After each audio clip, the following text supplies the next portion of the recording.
بسم اللہ الرحمن الرحیم۔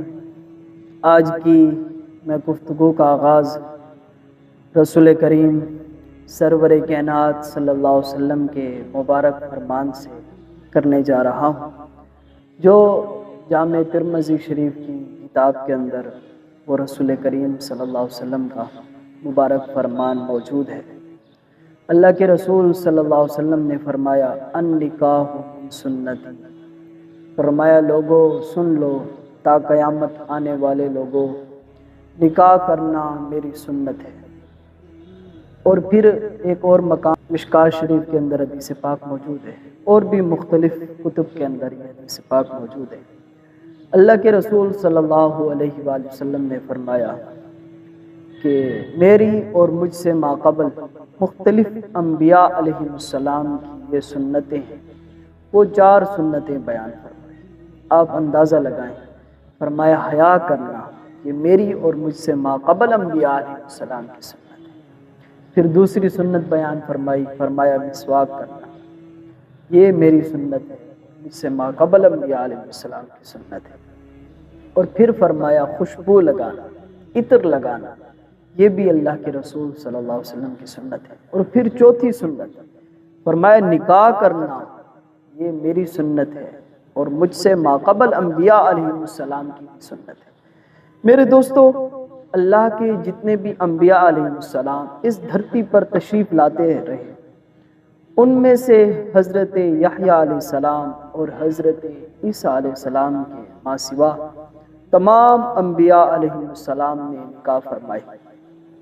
اور میں آپ کو یہ بات بھی کرتا چلوں کہ اس کائنات کے اوپر، اس دھرتی کے اوپر جب انسانیت معرض وجود میں آئی اور اس کائنات کے اوپر سب سے پہلا جو رشتہ طے پایا، وہ رشتہ نکاح کے ساتھ طے پایا۔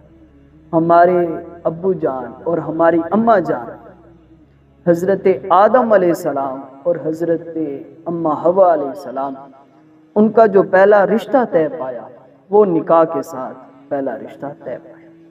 صحیح بخاری شریف کے اندر حدیث مبارکہ ہے، اور مسلم شریف کے اندر بھی موجود ہے، اور میرے سامنے سنن ابو داؤد شریف کی کتاب موجود ہے، یہاں بھی یہ حدیث پاک جو ہے یہ موجود ہے پوری سند کے ساتھ۔ اور اس حدیث پاک کے روایت کرنے والے مشہور صحابی رسول حضرت ابو ہریرہ رضی اللہ تعالیٰ بیان کرتے ہیں۔ ایک واقعہ تھا، وہ یہ تھا کہ جب ان کے گھر والوں نے ان کے نکاح کرنے کے حوالے سے بات شروع کی کہ ہم آپ کا نکاح کرتے ہیں، تو یہ مشہور صحابی رسول ہیں، یہ اللہ کے رسول صلی اللہ علیہ وسلم کی خدمت میں آئے اور عرض کی یا رسول اللہ صلی اللہ علیہ وسلم، میرے گھر والے نکاح کی بات کر رہے تھے کہ ہم آپ کی شادی کرتے ہیں، تو آپ ہمیں حکم فرمائیں کہ میں کس طرح کی عورت کے ساتھ نکاح کروں۔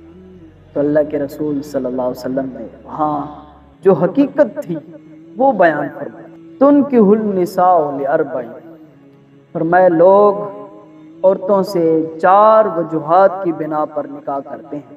فرمایا اس میں سے پہلی بات لمالہا، اس کا مال دیکھا جاتا ہے کہ اگر عورت مالدار ہے تو اس کے ساتھ لوگ جو وہ نکاح کرتے ہیں، اس کے خاندان والوں کے پاس بہت زیادہ بینک بیلنس ہے تو ان کے ساتھ لوگ نکاح کرتے ہیں۔ دوسری بات اللہ کے رسول صلی اللہ علیہ وسلم نے فرمائی حسب، فرمایا حسب نسب دیکھا جاتا ہے، بڑی خاندان کی عورت ہے تو اس کے ساتھ لوگ کوشش کرتے ہیں نکاح کرنے کا۔